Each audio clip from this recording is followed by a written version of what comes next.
मज़ाक नहीं, actually planned मज़ाक है ये, और मज़ाक रिटेलर्स के साथ है।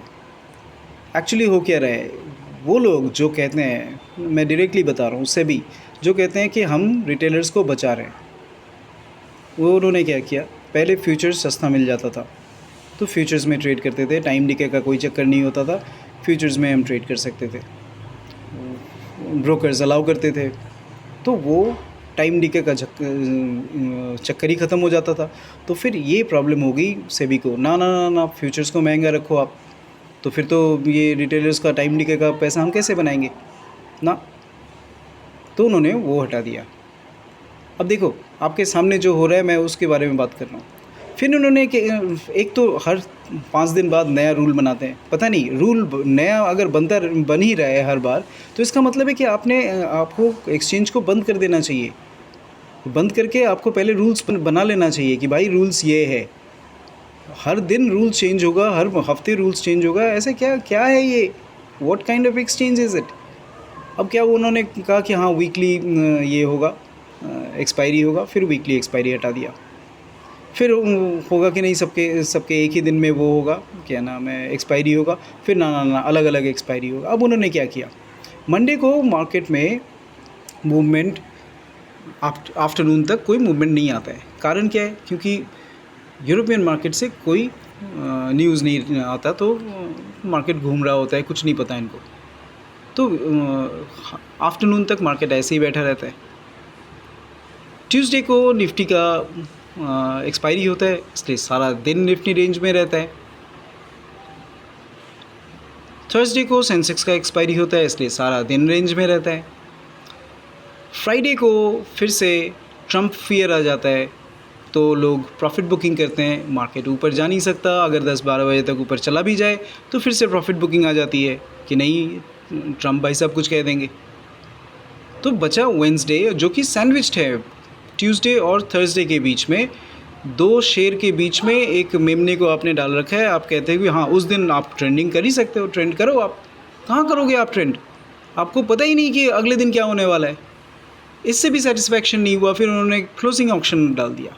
अब क्लोजिंग ऑप्शन में क्या हो रहा है, देखो आप कल का निफ्टी का ये देखो, क्लोज़ देखो, हर दिन ऐसे ही हो रहा है। फिर भी मैं बता रहा हूँ कि कल का निफ्टी का क्लोज़ यहाँ पे था, लेकिन अगर आप थोड़ा सा अंदर जाके देखोगे कहाँ, इस जगह पे था, तो आपको पता चलेगा कि नहीं, ये 135 पे नहीं था। क्लोजिंग ऑक्शन जो था वो बता रहा है 24,090 पे था। ये क्या पारदर्शिता है, 3:15 से 3:30 के बीच में क्या हुआ किसी को नहीं पता, लेकिन पारदर्शिता है भाई। हम रिटेलर्स को बचा रहे हैं। अब रिटेलर्स को कैसे बचा रहे हैं पता नहीं। आप चार्ट देख के काम करते हो, हमने चार्ट ही बिगाड़ दिया। अब काम करो।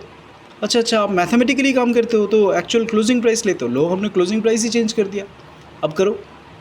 अब आप सोचते हो कि नहीं भाई ये तो सही में इसके लिए काम कर रहे हैं, रिटेलर्स को बचा रहे हैं। नहीं, ऐसा नहीं है, रिटेलर्स को नहीं बचा रहे, ये रिटेलर को करना भी नहीं चाहते, क्योंकि रिटेलर से पैसे निकालने। देखो कोई पॉलिसी तो ऐसा फॉर्मुलेट नहीं कर पाए अभी तक कि FIIs वापस आए ना, ऐसा नहीं है कुछ भी।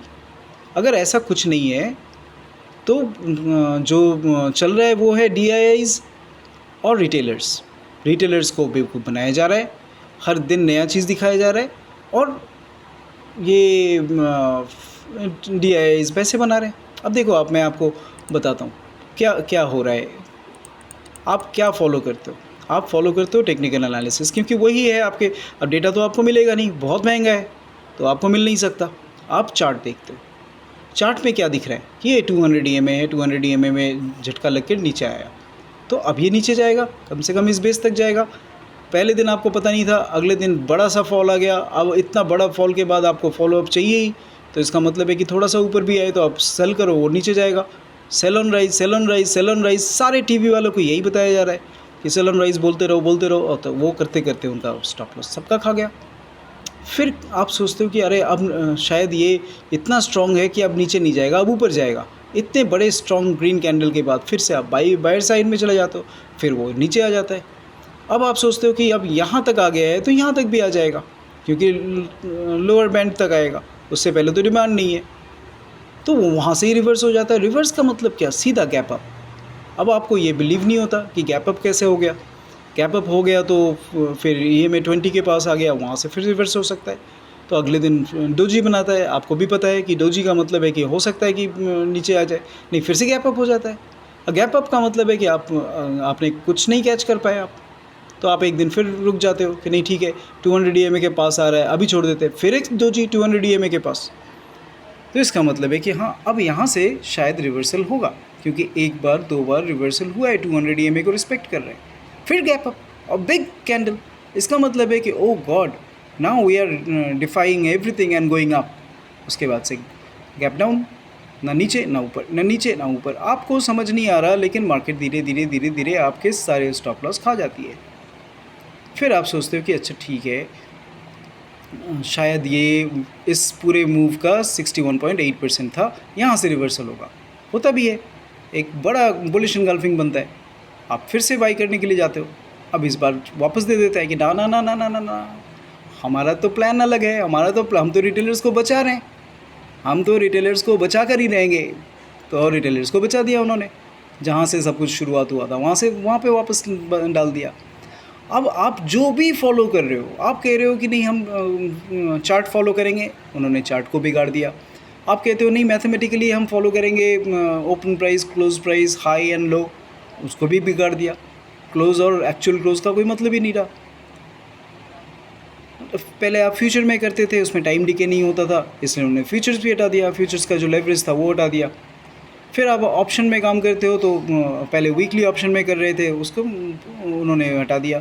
तो वो सच में ये बता रहे हैं कि ये मार्केट में हम काम करने आपको देंगे नहीं। मतलब काम आप करो, आप पैसे देने के लिए आ रहे हो तो बहुत अच्छी बात है, लेकिन पैसे लेने के लिए आ रहे हो, प्रॉफिट करने के लिए आ रहे हो, तो हम रोज़ नया रूल बनाएंगे, रोज़ नया रूल बनाएंगे।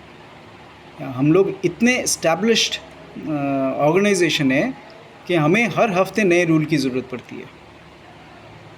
Seriously, who is heading that office? Does he really have a brain? I mean, does ये डिपार्टमेंट किसी भी तरीके से एक गवर्नमेंट डिपार्टमेंट कहलाने लायक है, जिनका रूल्स रोज़ चेंज होता है? ऐसा लग रहा है जैसे कि लॉज रोज़ चेंज हो रहे हैं। I really doubt, I am really not sure कि और फिर ये भी है कि आप फॉरेक्स में भी काम नहीं कर सकते। आप फॉरेक्स में काम करेंगे उसके लिए भी आपके ऊपर 50 रेगुलेशंस लगेंगे, और कोई रेगुलेशन आपको बताएगा कि आप कर सकते हैं, दूसरा बताएगा नहीं आप नहीं कर सकते, तीसरा बताएगा कि आप करो तो आपको 50% टैक्स देना पड़ेगा। तो ये इतने कन्फ्यूजन में डाल रखा है लोगों को। दिस इज़, पता है क्यों? क्योंकि वो रिटेलर्स को बचाना चाहते हैं।